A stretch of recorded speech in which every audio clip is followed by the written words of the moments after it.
All right. Potato. Welcome to the Morning Huddle, the Well-Built series. Chad Prinky alongside my good friend Matt Verderama. What's up, everybody? Thank you so much for tuning in and continuing to check out the kind of conversations that we have happening here. Before we dive into today's episode, which is going to be a lot of fun, we're just to refresh for folks who are tuning in for the first time. We have our show broken down into 4 components. The first thing we do is we just check in. It's nice. Yep, it's just nice. It feels good.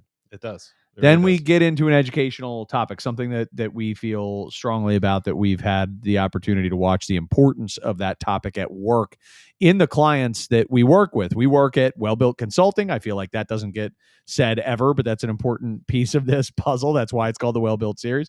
And we do is work with commercial construction companies. For the most part, I mean, there's a little couple non-commercial, couple, developer, yeah. Right? But for the most part, to keep it clean, we work with commercial construction companies, and we help them to build and execute their strategic business plans, which could literally touch every aspect of their business. And so we have this really cool, growing, diverse team of people with all kinds of backgrounds and experiences that they bring to the table, and we have just a front row seat to watching companies get better every day, and it's a pretty cool experience. Yeah, it really is. So anyway, we bring an educational component from that work, yep. And something that we're watching in action make a positive impact. The third thing that we do is we get into just a knockdown, drag out, brutal fight. It's Chad just beats me up once a month. But it's okay. It's helping. It's helping to get beat up by him. I'm learning. But no, we argue a position on a thing, and that's always a lot of fun. And then the last thing we do is we share what we're reading lately, and for those of you who are readers, maybe spark something that you might want to get into, or definitely avoid, depending on our experience with the book. That's the point. Yeah. So that's it. And for today, we're going to talk about putting client relationships before profit for our educational topic. And we're going to talk about should you or should you not hire a business development manager for your construction business in our XVY debate. But before we do that, as we said, how you doing, Matt? Chad, I want to check with myself real quick on how I'm doing, because I don't know the answer at this. Yeah, I'm gonna get a drink. I'm going to take one breath in real quick. All right. This is so on brand. I'm doing very well. Solid weekend.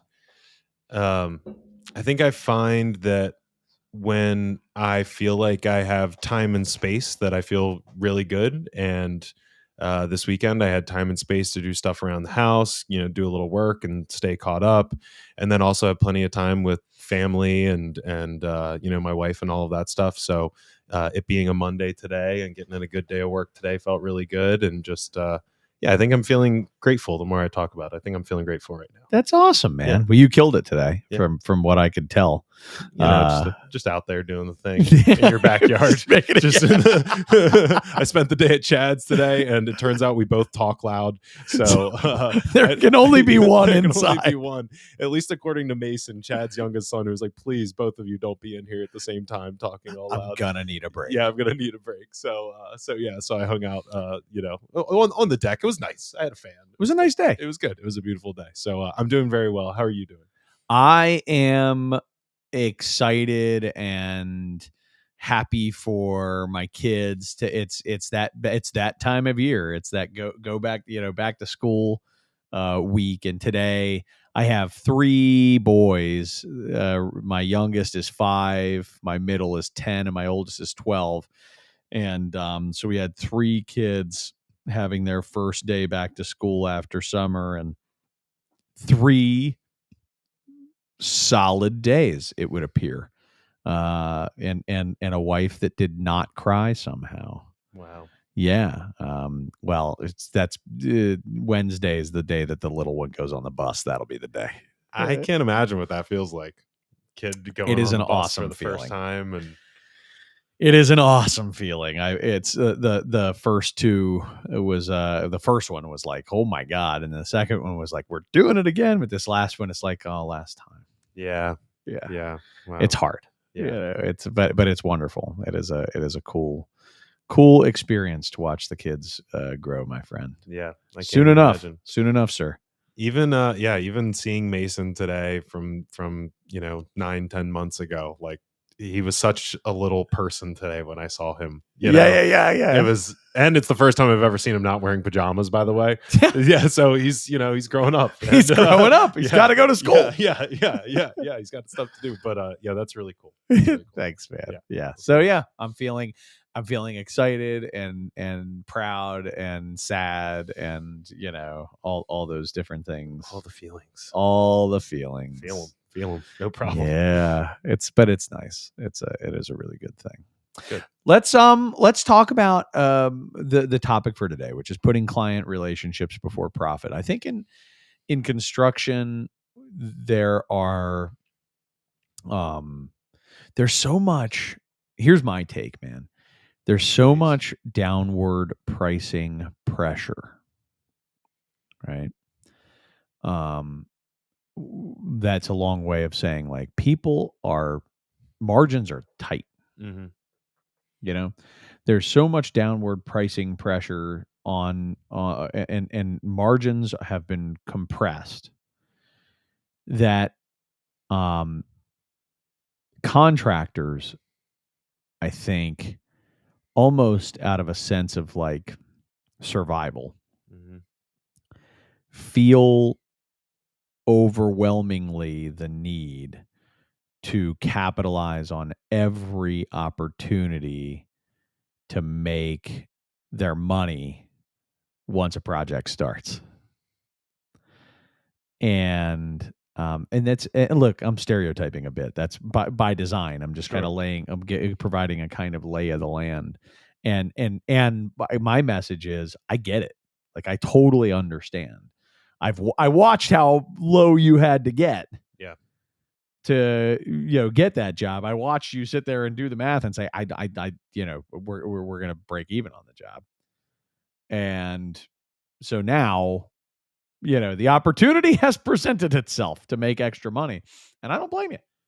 I get it. I understand what's going on. Yeah. So I don't know. That's my take on the lay of the land. How do you view? You've been in the shoes of both the general contractor to some extent and as the subcontractor to a greater extent. Um, how would you um, respond to my characterization, and how would you improve on that? From your experience. Yeah, it's interesting. I think it's a good question. I think the first thing that came to mind is parallel to what you're describing of that downward pressure is also a general belief from subcontractors that general contractors are out to get them, and from general contractors that subs are not trustworthy and that you can't let them do their job without managing the crap out of them. Right, and from owners that none of these bastards can be trusted. Right, exactly right. Contractors just have a bad rep in general with owners.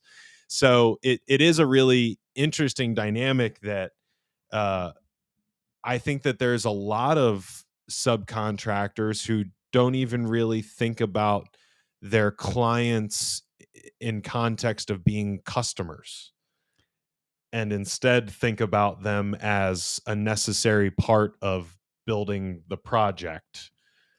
I would say that's overwhelmingly true Yeah, when it comes to the staff, right? yeah, Meaning the field employees, the yep, foremen, the superintendents, the project managers. I think it's usually somewhere around the estimator that yeah, there's a recognition that there is a customer, yeah, yeah, to some yeah. extent, right? Right.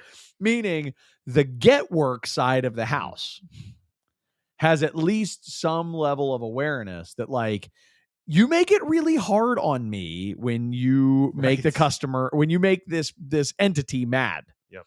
right? But I completely agree with that assessment. I think that's um so typical, so normal that we look at it as like, well, this is the What would you describe if it's not a customer? What's the right word? The first one that comes to mind is adversary. Right. I must go to war against Right. this person every Yes. day. Right. Yeah. They're making us sign their contract. They made us take the job cheaper than we wanted to take it. They're telling me how many people I need to have on site. That is so weird. Imagine going to the I'm sorry, I just made myself laugh. Imagine going to the grocery store Yep. and being like, gotta get this goddamn milk before these sons of bitches, whatever, like Yeah. trip me on my Yeah. way out, Yeah. or like Totally. bash me over the head, going to the barber and being like, you slimy like, what is this? This doesn't exist. I'm sure it exists somewhere else in our economy. I'd have to just like maybe the DMV. Right. Like, but Yeah. but that it's almost like we cut that we're like, well, yeah, that's a governmental exchange. We Yeah. expect there to not be any customer service Yep. in that kind of environment. What the hell is going on Yep. in construction that creates I think that's the right word. That terribly, I think that's the right word, man. Yeah. The adversarial Yeah, relationship. Yeah. adversary. Yeah. Yeah. Yeah. And, I mean, from my experience in it, it really comes down, I think a lot of the time it comes down to a lack of perspective for both subs and GCs, and a lack of understanding. So for example, a subcontractor that is that works with a general contractor who is not a good client and isn't treating them well, and let's say they're a new project manager and all they've experienced in their first 2 years is a couple of clients that didn't treat them well, then they look at that narrow perspective and say, that's what's out there, is general contractors are out to get you. And I think from taking some accountability from like an office to field standpoint, I don't know that I don't know that most construction companies from the office communicating to the field like explain the complexities that go into these jobs beyond just we need to get done faster in a good enough way that actually allows the field to have some perspective that it's not really the general contractors that are always beating them over the head, but that there's these other factors at play that are going on. And so when you get those kinds of people mixing with people who don't have tons of experience, they're going to tell stories about people screwing them over. And most people have way more stories about a contractor or an owner, honestly, screwing them over than they do about the times that they helped them. And it just becomes this self-fulfilling prophecy that if you're looking for the times you get screwed over, you'll find them. I love that as a synopsis and a theory of why it's going on. I I I completely agree. And as I get into root cause analysis, you saw me grab my remarkable as you were talking, right? Yep. As I get into root cause analysis, I think it's really down to one key driver on root cause, and that is the way companies allow their leaders to talk about their customers. Oh, what a good. So talk more about that. So, how often have you heard just contractors talking trash about their customers? Hell, at networking events, but let's leave that environment off the side and just say behind closed doors. Yeah. When they talk about their customers, is it in glowing terms or do they criticize them? Do they, right? Like, what's been your experience? Yeah. No, I mean, most of the time it's criticized. Right? For sure. They criticize, they complain, They don't that, get us. Yeah. and there's, to your point about self-fulfilling prophecies, there's certainly that new person that all they've seen, may be a couple of really tough jobs. And so that's the perspective that they develop. But that new person, even if they're on two nice jobs, they probably work for somebody who is trash talking customers, even if it's not this customer. Yep. And it's about what you allow, how the kind of conversation about our customers that we allow will deeply shape the way that we think about our customers, and culturally the way, quote unquote, we think about, treat, and ultimately translates to how we treat our customers. People can tell when you don't like them, man. Even if you never say it, even if you sweet them to death, right? Like, people can tell that you have a problem with them. And so one of the things that I would encourage our audience to get really aggressive about is to not first, round one, root it out in your own language. Don't allow yourself to talk trash about your customers. I would even challenge you to not allow yourself to talk trash about your customers in your own head. Think good things about your customers. Say good things about your customers, and treat your customers like this awesome person that you think they are and say they are. That would be round one, because round two is not possible without round one. Round two would be police it. Be kind, not judgmental or cruel, Right. but jump all over it when you hear it on the team. And even if you're listening to this and you're like, look, that all sounds well and good, but I'm an assistant project manager. I'm not anybody's boss. And when my boss starts doing that stuff, what am I supposed to do? Yell at him? And I would say, no. Remember, be kind and all that kind of stuff. You don't have to yell at him, but you could say, gosh, I found myself thinking the same thing about that customer, but then I realized that if they weren't here, I wouldn't have a job. So I've started to really come around. Right? Oh, totally. Yeah. And I think you can do those types of things, be a little funny, but also some of those things can like hit people right between the eyes without being rude, without being snarky, right? But have people go, yeah, that's a good point, buddy. Yeah. That's a good point.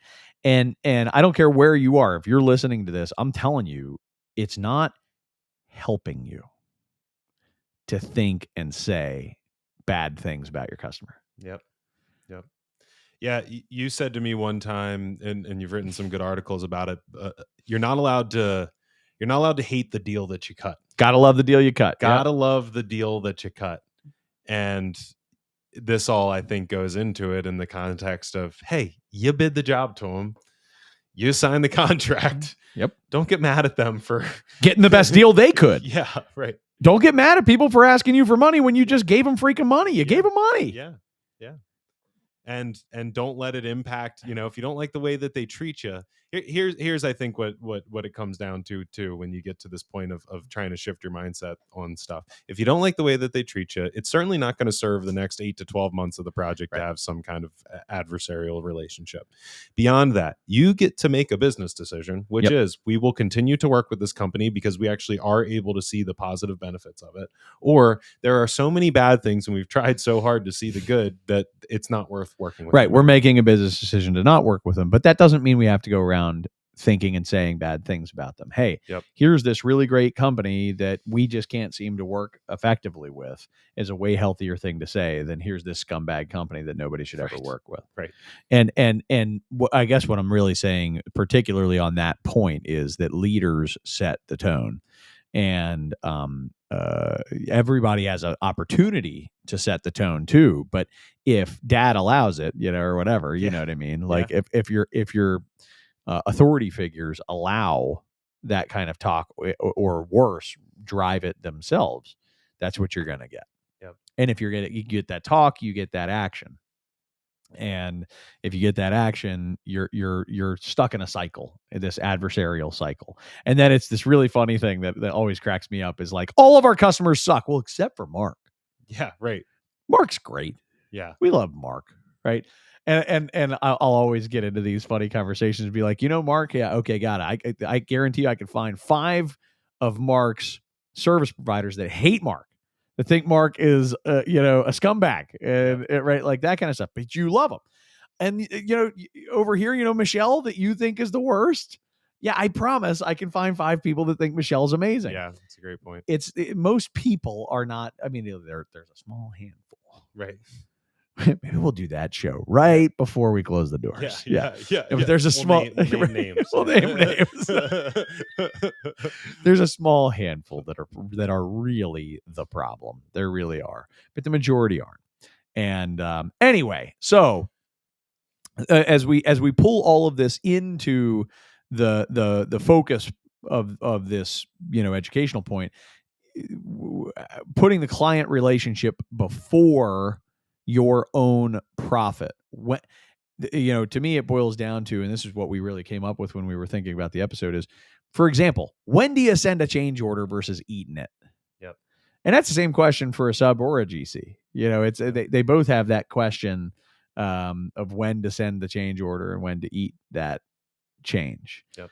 What's your take on that philosophy? Do you have a personal perspective on it? Yeah, I do. There's actually some really interesting simulations they've run on game theory too that actually plays into this pretty well. But I believe in giving first, and the key in giving first is to tell the customer that you're giving them something. Yeah. You can't. Yeah, that's essential. You have to do that. Yep.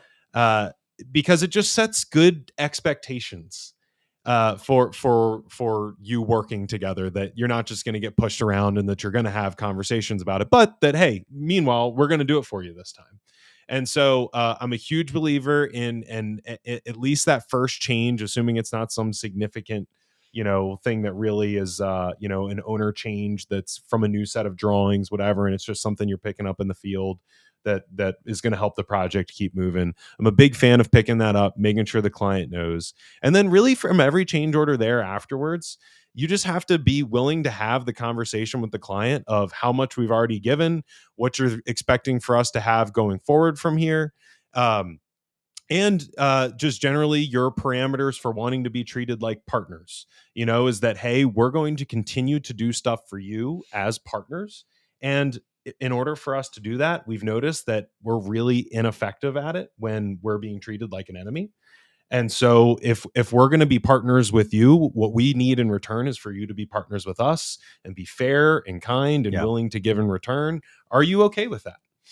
It's great. I love it. All those things, completely agree. I have one of my favorite philosophies. It's a Warren Buffett philosophy. And it is called being long-term greedy.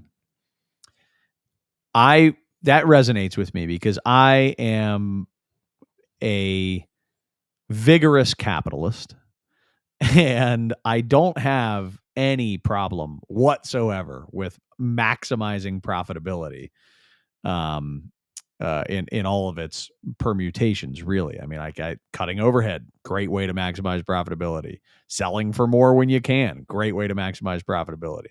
Yeah, I'm probably the wrong person to talk to about price gouging, as an example. Like, hey man, if the market's there, get what you can get.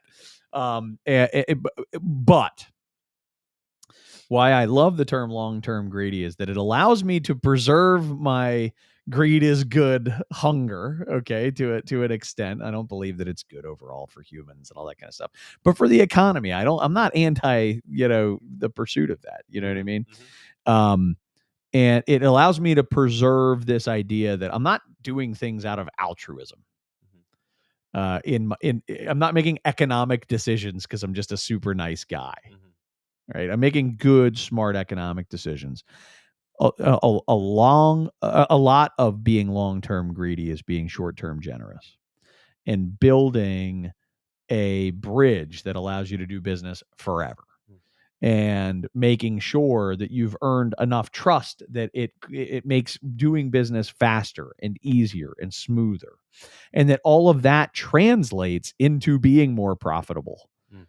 One of the things that I've found that particularly subcontractors deeply undervalue when it comes to profitability is the degree to which they are interrupted, bothered, redirected, told to remobilize multiple times, all these different types of things, which all happen when they don't have the GC's trust, or the CM, or whatever it is, right? But when they don't have their customers' trust, all of these things happen, and all of these things are extremely expensive. And those things could be avoided if you built some trust. Yeah. I would argue that even a somewhat expensive change order pays for itself if it's well timed, well placed, and this is a really big key, you're helping your customer. Yeah. To your point, like, I'm gonna do this one for you. They got to know they're getting something, but I'll add another rule, which is they've got to give a shit. Mm-hmm. It can't. Oh, wow. That's really interesting. You know what I'm saying? Yeah. And then we could get into a whole different conversation, different day, like different contract methodologies, and when GCs actually do reap a benefit for what you're saving them, or and when they Sure, when really it's an don't. owner change versus Right, exactly, and whether they care to do business with that owner again, like those types of things. Which, again, there's philosophical things in there, but then there's also just straight up business things that are important to understand. But I'm a big believer in long-term greed, which is having the ability to reap the benefits of the seeds I'm sowing today forever. Do you happen to have an example of a sub or GC that you've seen practice this that may help the listeners just believe that it's really possible and true? Totally. And I'm going to use round numbers on this just for simple. So a trade contractor that I worked with for a long time. They were in the midst of so there was this GC that they did. So it was a GC developer, which is an important piece of the puzzle here, because they were the owner as well, and that's important. And they won about 1 in 10 jobs with the projects they pursued with these folks. Their average ticket, let's just call it, was 150,000. Okay. They went with 2 cheaper contractors 9 out of 10 times. They went with my client, the better contractor, who was more expensive, 1 out of 10 times. And it was even acknowledged. You guys are better. If we could afford you on every job, we'd bring you in on every job, but we can't afford you on every job. And we got, these 2 dum-dums that we use instead. Yeah. Right. Well, they hired one of the dum-dums, and they did a terrible job on a project. It was such a bad job that they had paid them through the course of the job to install it, and they got about 70% ish into the job, and it all needed to be torn back out and redone. And that contractor was pitching a fit, and they weren't going to do it, and they couldn't staff it, and they were getting into a fight. And what really mattered was that it got done, like now, that this scope needed done. Yeah. And again, without more details, which I really I'm not going to get into, but it's the type of trade that needs to be done quickly so that they can open. And so they were like, we just need it done. So they called my client, and they were like, hey, this is an awkward one, but we didn't go with you. We hired Dum Dum, and they are not getting it done. We need it torn out. We need it installed, and we need all that done within some silly time frame. And they my client I was literally there when all this happened. I was at their office, and they were like, there's no freaking way these guys can, all the stuff, right? No, they never give us work. Screw them. We don't owe them a damn thing. Kind of thing was all we'll that do it for 3 times whatever their budget is that they got left. Exactly. They were like, here we go, we're gonna kill them. And I said, and that's exactly what I said to him. I said, look, you can kill them once, you can, right? You can kill them once. But is there a way to actually keep them forever here? Is there a play where we could do that, where we could keep them forever? And so it ended up having this really interesting, strategy, and it was a negotiation play. It wasn't just kindness, but what they came to him with. Oh, right. Sorry, I missed a big ask. The big ask from the customer was, we have no budget. Can you come in here and do this thing for not 150, but for what we have remaining? Which was like 70 grand or something like that. And then they were like, what? Yeah. That's what really pissed everybody off. Yeah. And so I asked the key question. I said, okay, so you win 1 in 10 with these guys. How many they do a year? And again, rough numbers. I'm just for the sake of the story. Yep. They did 10 a year, right? So they did 10 a year. You win 1 out of 10. Every year you lose 9 out of 10. So I asked just straight up. I said, what if you got 10 out of 10? And all it cost you was doing this job for 70 grand. Would you do it? Right? And they were like, well, yeah, that would be a great deal. And I was like, okay. What if you could do every job for the next 3 years? Like, well, this turns into just a no-brainer. And I said, so over time, this is like an absolute no-brainer, right? Okay, got it. I said, so what if instead of saying no, buzz off, good luck, we came to him and we said, we want to help. We can tell you're in a tough spot. We want to try to help you out on that. Flip side is we're having a really hard time justifying it because we have not had an enduring relationship. So here's what we'd like to ask. We'd like to ask for a 2-year sole source contract. Open book. We'll show you how we get to our 150. We stick with our 150 number. You're not nickel and diming us, right? And we'll do it here. We'll open everything up. If we can agree to those terms, we'll come in, we'll do this deal at a loss, rip out everybody's stuff, put in our stuff. We've got a sole source 2-year contract. And I can tell you what ended up happening, Matt, was not only did they secure the sole source 2-year contract, and they made great margins for 2 years and did 20 projects where they would have done 2. You with me?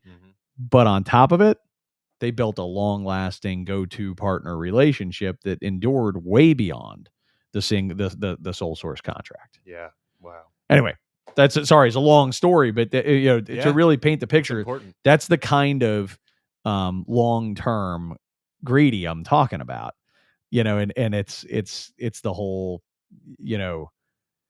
there's 2 ways we can think about this. I can go and hit a grand slam right now, or I can just be rolling in doubles forever. Yeah. So no, I think it's really interesting and good. And so coming back, and you might have been going this direction before I interrupted you with that question, but what's the simple rule, or what simple rules do contractors need to come back to when they're considering whether they should put the relationship before profit? So number 1 is they got to know they're getting something. Number 2, they got to care. And number 3, I would actually go so far as to, you don't have to necessarily negotiate explicitly, because then I think you start to end up in maybe potentially tweaking people, rubbing people the wrong way.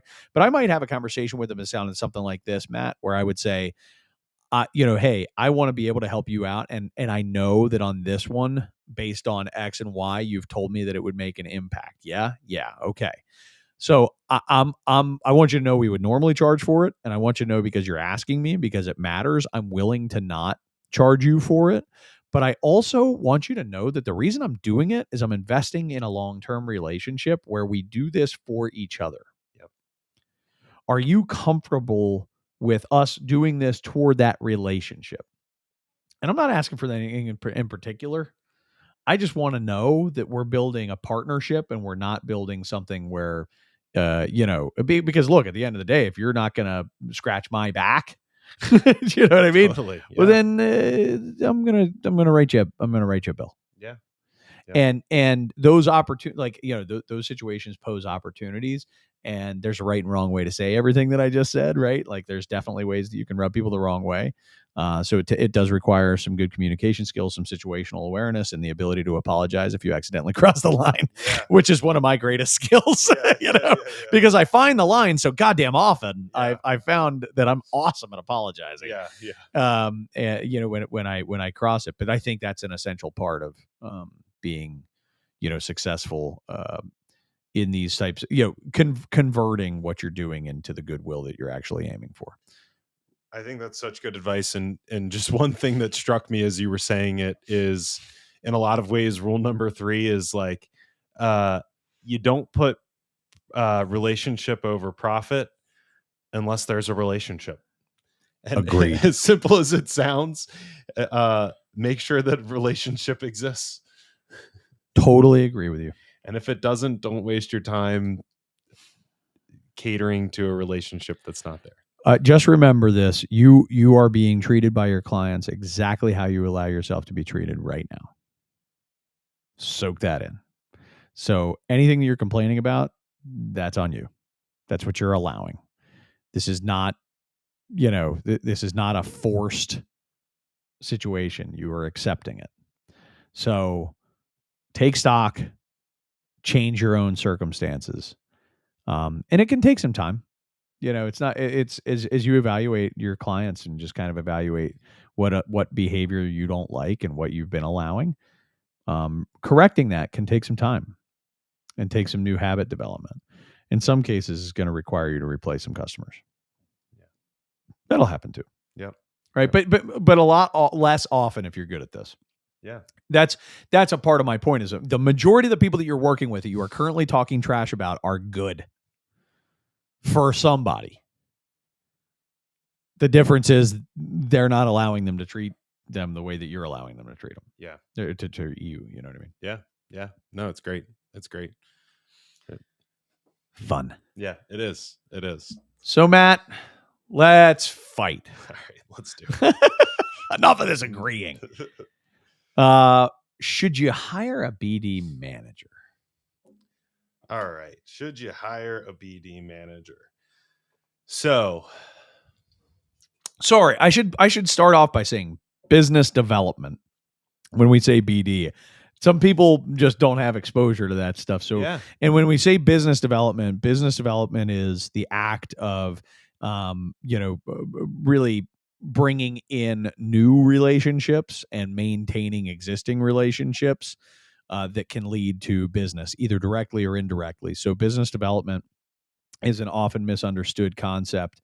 And it does actually mean different things in different industries, which is a part of why it's misunderstood. In the construction industry, business development means developing and maintaining relationships with people who can help you to grow your business. So if you are a general contractor, business development might be directly with owners. That's the customer.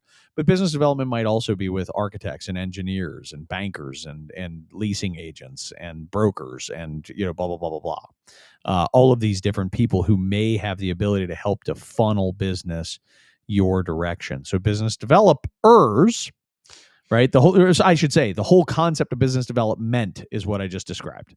And so the question that we're posing here is, should a company hire a business development manager? Yeah. So, yeah, and I'm glad you clarified all that different stuff and there's a lot of different cultures in the construction industry. There are cultures where the estimators are cost estimators, and that's strictly it. There are cultures where the cost estimators are also building relationships. I think it's worth mentioning that one of the reasons why this question comes up a lot, I think, in our work and people consider adding this business development manager position and are hesitant to do it is because it is such a overhead position. This person is out there. They're not going to be billed to projects. Even if you're a sub who doesn't bill your PMs directly to projects or whatever, still this person is strictly an overhead role. Yeah, they have nothing to do with the do work function. Right, exactly. And then meanwhile, it's an extremely hard position to justify or maybe like clearly understand the return on investment. How much of that came through the company's reputation, the branding, what the estimator did, what the superintendent did on the last job. So it can be really difficult to manage. Meanwhile, all of those things, my personal belief system is that business development is a responsibility of every single person in the organization, and that the estimators are the closest ones to the buying teams on the clients, and that it is going to take I'm going no business development manager on the team unless we have such a lack of people skills in our estimating department that it is so obvious that there's no way they're going to be building any relationships whatsoever. So you're saying, if I've got you right, put the business development should be with the whole team, maybe with a primary focus on the estimating department. And we shouldn't have a business development manager unless we have a major problem in those areas. Yep. Got it. And so this is where you're wrong. Yeah. Cool. This is where you're no, look, I as always, I think you make really well-reasoned points. So I'm not ripping apart the position, but I think my first issue would be when we use the term business development manager, defining what that ought to mean. Because where we agree completely is that relationship is, if I just bring it down to its essence, relationship development and maintenance is in the purview of every outward facing employee. I'm not going to put it on my controller. I'm not going to put that responsibility on my HR person, right? Okay, like because their customer is me. You know what I mean? Is the ops team, is the rest of the company. That's that internal customer. That's the internal customer. But every external facing person in the business, you and I are going to be in perfect agreement on that, and can have an episode on the rainbows and lollipops podcast where we but when I think of the term business development manager, what I'm thinking of is the person who should be in charge, who should be leading that charge. And you know what?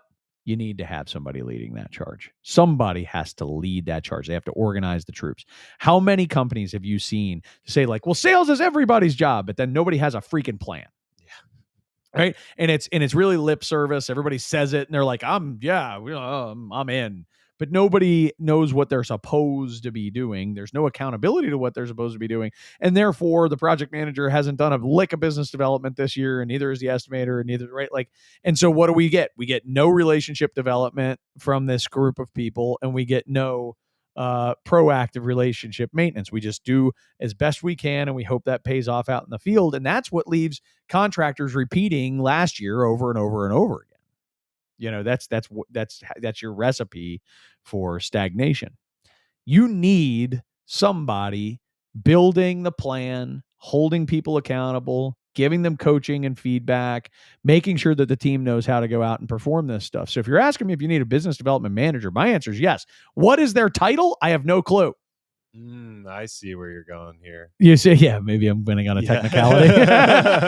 Yeah, well, based on, and if I'm understanding you correctly, like, and I think there is some validity to it, because the thought going through my mind during all of that is, okay, if you are a business owner listening to this right now, how do you identify when your company needs to hire that business development manager? That standalone dedicated role.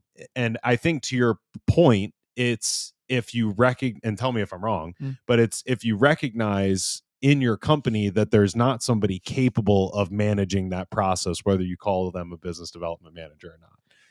Fair. But I do have to say this. I'm a big fan of creating businesses that scale.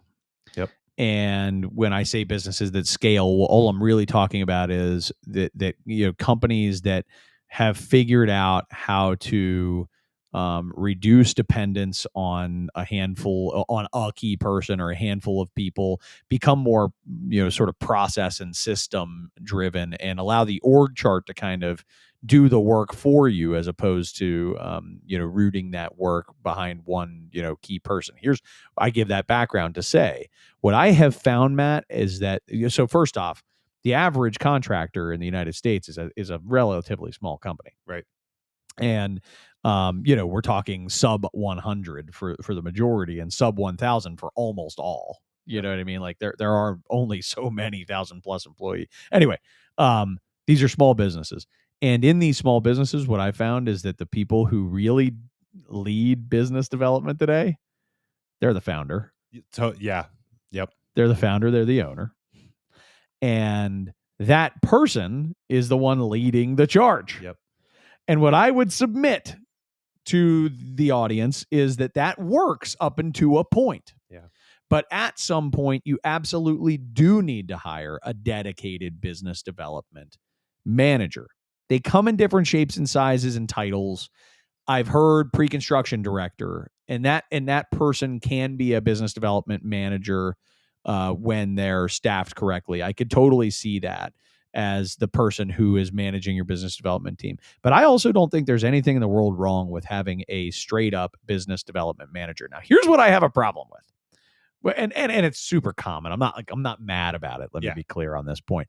But what the thing I don't like is that people are called business development manager, and what they actually are is business developer. And there's nothing. I love business developers, and you probably need to have one or more of those. But business developers are the people who are actually doing the doing. Like they're out there networking and shaking hands with kids and babies, and meeting new potential customers as well as referral sources for customers, and they're taking care of our existing customers. They're making sure that they feel loved. Big fan in the business developer role as well. Huge problem, like you're describing, with saying, well, bringing in business is their job. No, it's everybody's job, right? So while do I think that it's nice to have a fully dedicated person to it? I do. Do I somewhat prefer to have that work? I look, at the end of the day, I'm going to lose this XVY because you picked the right side. Okay, got it. Cool. Wow, this is good Well, news. here's my It's point. really good news. Is that at the end of the day, you're right. Like none of this. If the question is, should I hire a business development manager because I need to grow? The answer is like probably not. Probably the thing you need to do is rally your troops and get everybody squared away so that they know how to go out and do this thing right now. If you are ready to have a fully dedicated business development manager managing that process, great. And same kind of deal with business development. It's like, don't hire a business developer because you can't. Yeah. This is a pretty fundamental skill. Yeah.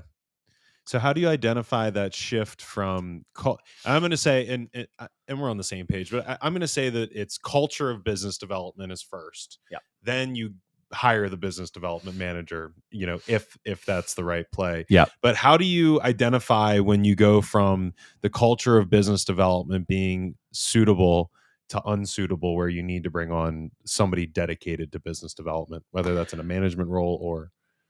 Yeah, I think it has to do with how many hats the person who was managing it is now wearing.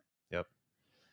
When the owner realizes that, and it may not, maybe too many hats is the wrong term. How much bandwidth they have for the job. Yeah. That's what I'm really trying to say, because it may be that they're taking off hats, but their CEO hat is getting really big, and they're spending a lot of time doing the CEO-y stuff, and they can't be really actually overseeing that anymore. Yep. Type of thing. But I think that's probably the breaking point at which you should say, okay, we need a dedicated resource for driving that. And contrary to popular belief, what you're looking for there is not the business developer extraordinaire. You're looking for a manager. You're looking for a people manager. Yeah. You're looking for somebody who can plan and organize and coach and hold people accountable. And yes, they should be able to practice what they preach. They should be capable as business developers. But you're not looking to hire somebody. You're not saying like, well, you should be out there every night. I'm like, dude, they're working. The people who should be out there every night, that like they should be hitting 40 hours while networking every night. That's the business developer. That's their job. Like, don't get mad at the BD for showing up at the office at 11. They're just getting sobered up from last night's party that you had them at, right? Like, give them a break. They're doing this give their liver a break. They need those hours. But the business development manager is managing. They're building plans. They're managing people and participating as appropriate in the actual effort. Yeah, got it. Yeah, it's interesting. I can't believe you're saying that, actually. I can't believe you're saying that the business development manager, one of their main responsibilities isn't to be out there. And I'm not necessarily saying that you're wrong. I just never consider that. What I'm thinking is you're wrong, but I'm not saying it because I'm still thinking about it. Because in my mind, I mean, if that's your role, I mean, we're already investing in that position. I mean, clearly we want you out there at networking events and doing what you do. Yeah, coordinating the team around them. But to me, that all goes into the job description. But Let me ask you this. Leading the charge. Let me ask you this. if I had the if you had to pick Mm-hmm. somebody who is an incredible business developer and an okay people leader and manager and Oh, I like this organizer, question. okay, Yeah. or somebody who could get the absolute most out of a team of say 12 or 20 people, but they themselves weren't awesome at the thing, which would you take? Okay. I'm imagining if I am an employee being told to go business develop by my business development manager who's not out there business developing. Um, Man, I gotta tell you, I think I'd rather have the person who's out there hitting the pavement and getting in the offices and getting meetings, and I really do. And while I want them assisting the process, and maybe it's just because in my experience, I'll give this bias. Like I was the vice president of pre-construction and Right. sales, and I just think those things fall into that role too, of like organizing the team to go get work. Like if you're in that type of position in the on the pre-construction side of the business, like your job is to get work. So your job is to organize your people around getting work. And I view the business development person as another tool in your toolbox of being able to go get work. I view them as another tool in the toolbox as Yeah. well. And I going Yeah. back to my previous statement, I'm like I was forcing a thing that I wouldn't want to have happen, Yeah. but where you'd have a Yeah. business development manager who's not good at it. But I was forcing that to like create this clear, delineation choice just for the sake of discussion. But let me ask you a question. Yeah. Do you want your operations director to be managing projects? Oh man, what a great question. No. Oh wait, that was fast. Yeah, no, not at Weird. all. Wait, Yeah. why? Yeah. Well, this is really an interesting thought experiment. Uh, uh, I don't want them doing that because their job is to manage oversee all the project managers that are running the projects. Now I'm very confused. Okay, keep going. Keep going. So you don't want the director of operations to be managing projects That's correct. directly, That's what I said. Yeah. but that director of business development, they better be business developing directly. Yeah. Yeah. I could see why. I'm willing to say it's a false equivalency, of which I'm excited to use that term here today, um, because I and I mean this because I believe there's less of a team that's There's going less of a into that team of business development, developers. and I hear you. and there's more project managers reporting to that Right. director of ops that's overseeing them. But I get your point. But if the I get whole your point. but I if the do. whole I do. machine, if the whole company, if we want every one of those client facing people Yeah. to be doing business development, would you agree that for a company that has 20 or 30 or 50, of those resources or more, that actually figuring out a kick-ass way to a kick-ass strategy, Yeah. doing the research, figuring out where they need to go, Yeah. arming them with the contacts and the people that they need to be targeting, teaching them how to go out and do that stuff, Yep. orchestrating that effort, managing, and then monitoring all the progress, documenting all the opportunities, managing the CRM. Yeah. It's a job. Yeah. And again, I'm not saying that they shouldn't be out at all. I'm Yeah. arguing against the idea that we need to be hiring people first on their own ability to business develop, and then like, oh hey, and we'll toss in management. You need to be hiring people if into that role. You need to be hiring people for their management ability. Yeah. And in my opinion, they need to have the credibility to be a business developer. Yeah. So that they can lead with integrity. Cool.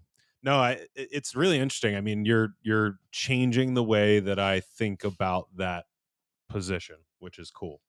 Even if I don't fully agree, like I really like this last part that you just said, which is so true, that you do need somebody who's like really holding the team accountable and keeping people organized. And the person who's best at business development is not always, and often not always, the best person at managing the business development process. Exactly. Because they're the ones that are fun and out there hitting the bar, and you need somebody that's making sure, are we getting our meetings? And now I totally agree. And Yeah. and in That's interesting. In big like Fortune 500 companies, by the way, oftentimes they call what I'm describing as kind of like sales enablement. Yeah, gotcha. Where it's like preparing your salespeople to be able to go out and do success. It's not construction, man. I don't need to waste anybody's time with sales enablement in this environment. There's a fraction of 1% of construction companies that should actually be looking at sales enablement. Yeah. Right. Yeah. The vast majority are nowhere near that kind of division of labor because of headcount.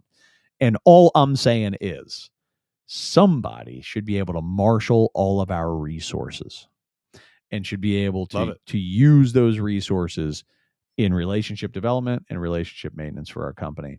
And that the management of that is actually, in a way, depending on your size, again, we kind of talked about where's that trigger point, is more important than having a business developer. And I'm actually a company that I'm working with is actually in the midst of making that transition. They've been very reliant on a business developer. They've done an incredible job developing a team of people who are all capable in business development. And we're seeing that the need for business developer is actually much smaller than the need for the management. Yeah, super cool. Of the business development. So it also may be primacy and recency that I have the opinion I have. Yeah. Yeah. No, I think it's good points. And one last question. And I know we've gotten here pretty good. It's about an hour. Yeah, we want to be around about an hour. Rule number one, it's about an hour. But I'm curious about your opinion about this. We've never talked about this before. Where do you see the business development manager's role ending in the sales process? Yeah. So in my personal view, the person selling the job, actually selling it, shouldn't be the business developer or the business development manager. The person selling the job should be the person who is going to walk with that customer, in my view, should be the person who's going to walk with that customer through their relationship long term. And usually that is, again, depends on your business. Could be a project executive, it could be a project manager, it could be a pre-construction manager, it could be an estimator. Like at some point, could be the founder. Remember, the business development, as I described what it is, where in there did I say closing deals? Nowhere, right? Business development is building relationships and maintaining relationships, finding new ones and maintaining our existing ones. So what I love here's a little bonus round, a question you didn't ask, but you didn't have a reason to ask, by the way. It's not like you. And -1 for Matt. Yeah. For not asking this very specific question Chad's about to bring up. Okay, go ahead. But what I like is when business development, the people who are involved in business, if you have those people, if you have a business developer or a business development manager, that a part of what gets considered is what role they're playing in customer satisfaction through the course of a project, which makes a lot of people very uncomfortable. But I very much like inserting this additional person who's all about the relationship into having discussions with the customer and say, hey, how are we doing for you? I know that these were the things that mattered to you at the beginning of the project. How are we doing in those areas? Is there any feedback I can bring back to our team? Is there anything that we can do for you? Because I'm telling you, that person who's just kind of like a concierge almost can come in and you talk about what we talked about before in terms of building that customer relationship and putting that before profitability. They will oftentimes come back and say, guys, if we could just do X and Y with our cleanup, the customer will be so much happier with us. Let's come up with a game plan. And it can be a huge relationship game changer. Yeah, you don't have to have that third party do it. Yeah, you could do it yourself, and if you have a great relationship, it's easy, and they'll be honest with you. But just talking about different places for them to play in the process. But in the sales process, I want to hand off to the people who are responsible for winning the work. You want them cross trained in sales? They certainly should be able to be a part of those meetings, and be credible. So yeah, I want them cross trained in sales, but I don't need them winning work. Independently. Cool. I don't want them winning work independently. Frankly, they need a check on them, right? That's a part of the operational process. Like, hey, appreciate you bringing that one in, Sparky, but we're not interested. Yeah, right. Please don't sell that job. Yeah. Right.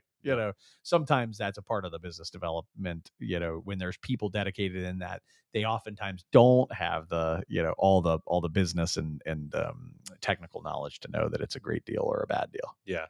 Yeah. Got it. Yeah. I've always felt like business developers could leave something to be desired on the sales front, and not even, and maybe sales is the wrong word as you're describing, the closing of the deal, but actually moving the deal forward. Yeah. I think Because it revolves around tough questions.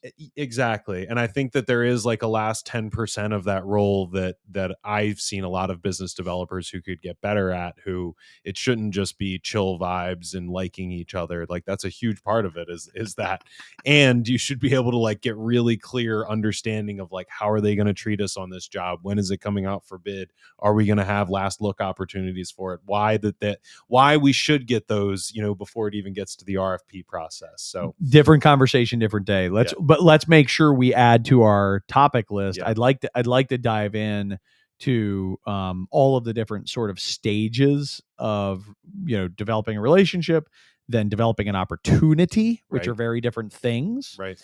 And the business developer is what you're really talking about when you say the sale. How I would describe it is you're asking, what should the business developer's role be in developing an opportunity? Yeah, I love that. Yeah, I think And that is right. and the answer is something for sure. Yeah. They definitely, and developing the opportunity and being able to bring something back that doesn't smell. Yeah. Right. Being able to bring something back that Yeah. right. That everybody's not like, Yeah. what the hell did Yeah, you right. just What'd bring you back? hit on the way Like, in? Why'd you bring that in? mouse brings the Take dead that back cat outside. cat brings the dead mouse in. Yeah. You know. Proud of itself. It comes in all excited. Yeah. Oh my gosh. Get back outside with that thing. Yeah. It's All proud of himself. disgusting. Yeah. Oh, the poor business developers listening to this one. Well, it's tough gig. Yeah. It's a It is. It is. It's a tough gig. That's on a whole bunch of other levels. That's it's a tenuous job. It's often a thankless job. It's a tough gig. Yeah, it is. What are you reading, buddy? I am reading a couple of things, but the one top of mind right now is Sapiens by Yuval Harari. Yeah. I know who you're talking about. Yeah, I forget how to, but it's a short history of humankind. It's really good. It's really good. It's so interesting. It's such a zoom out. It takes like we're just animals. That's Homo sapiens are just animals. Sorry to burst anybody's bubble that doesn't realize that. And we're like the top of the food chain because we figured out how to tell stories and communicate verbally. Apparently, without a really good communication system, groups start to break down at something like 25 individuals or something. So even like primates can create these groups of 25 to 50, but beyond that it gets extremely difficult to mobilize any of them towards a common goal. And the main thing separating humans from animals is that we're able to do that, which we can all believe in these bigger systems of government and politics and business, and that are really these imaginary concepts that are these visions that we all drive towards. And because of that, it's allowed us to thrive. And there's a lot of other good stuff in there, but it's just really interesting for the like context, that like there's so much more to us than the time we're on Earth, especially, but even like the 2,000 year time frame that I think a lot of us think in from being in 2024. There's just so much more to us and how we got here. Awesome. I love that. Yeah. I would like to talk to the author of that book about, just not that he would have like, I'm sure, any hard specific answer, but that I bet you he would have some wonderful insights into, okay, so this book is about this person's amazing research into how humans have evolved to the top of the food chain, so to speak, and how we've arrived where we are. What's it going to take to stay viable as a species in our current world? Because when you talk about organizing large groups, right, you take a topic like climate change, or you take a topic like poverty, or you take a topic like immigration. We can't freaking organize around the thing. And I wonder if there's some message about our undoing, and how we can maybe tap into our more primal roots and just collectively gather. I love the movie Independence Day. Oh my gosh, what a great movie. It just jumped into my mind because like I feel like urgent existential threat. Oh shit, we all figured out how to work together. I mean, I know. and that's what I love about that movie. It made me so happy. Yeah. And I think maybe that's just part of the problem with like slow moving crises. Yeah. Is that we're like, nuh-uh. Yeah. Well, you're so right, and we start getting in arguments really more about like what the word means than like the conversation of like what we're actually trying to achieve. Like what climate change means, and it's like, well, and we're all such suckers for an argument too. Like we can't just be like, I'll give you that. Yeah. Let's not argue that. We have to fight. Yes. As a species, Yes. we just have to. It's one of my favorite things to do is just to check to see how much of an asshole somebody is by doing or saying something incorrectly and seeing if they correct me. Oh my gosh. It's one of my games. Oh my god. So now everybody knows. Yeah, I was gonna say I didn't know you played this. Oh my god, I play this game all the time. I'll do something incorrectly and I'll see like, but I watch their body language and see if they're like, oh, I'm gonna kill that son, or what? Just I'm sitting there like, good test. Yeah, it's a good test. All right. I got a big bozo smile on. What are you reading, Chad? It's a joke book. Yeah. I'm reading a book called Upheaval by Jared Diamond. It's interesting. We're reading things that are kind of in the same vein, which is, I find these things, and I wonder if you do. I bet you do. But I find these things so incredibly applicable to business. Even we're reading about, the history of the human species, so applicable to business, so applicable to how we can help people today in business. And Upheaval is by Jared Diamond. He's one of my favorite authors. I was introduced to him in college and I was like, oh no, a book I got to read. It was like a big, dense book and I could not put it down. It's called Guns, Germs, and Steel. Yeah, cool. And ever since then, everything he puts out, I read, and this one came out in like 22 or something like that, and I hadn't gotten to it. And so it's about how humans respond to crisis as individuals and as nations.